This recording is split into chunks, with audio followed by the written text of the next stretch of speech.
এই রোদের মধ্যে এত যত্ন করে মাত্র কয়টা ফুলই রাখতে পেরেছি। আর কুল গাছে প্রচুর কুড়ি এসছে, ফুলও হয়েছে।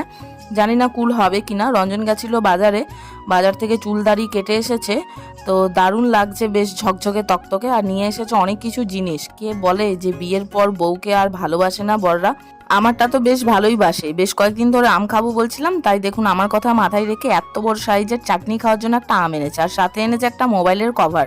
আমার পুরনো মোবাইলের কভারটা মনে হচ্ছে ইঁদুরে খেয়ে নিয়েছে, এমন একটা অবস্থা। তো এটা আজকে পাল্টে ফেলবো, অনেকদিন ধরে ভাবছিলাম। তো ফাইনালি আজ হবে। দেখুন কি সুন্দর লাগছে, চেঞ্জ করে নিয়েছে, একদম নতুন কভার, একদম নতুন মোবাইল হয়ে গেল। তাই পুরনো কভারটার কাজ নেই, ছুঁড়ে ফেলে দিলাম। ওটা আবার রেখে কি করব। আর বিকেলবেলা শাশুড়ি মা নিয়ে এসেছেন বাজার থেকে আইসক্রিম। দেখুন আইসক্রিম গলে একদম পুরো ডাল হয়ে গেছে, চ্যাপটা হয়ে গেছে। তো এটাই আমরা দুজন মিলে খাবো, গরমের জন্য বেশ ভালোই লাগে।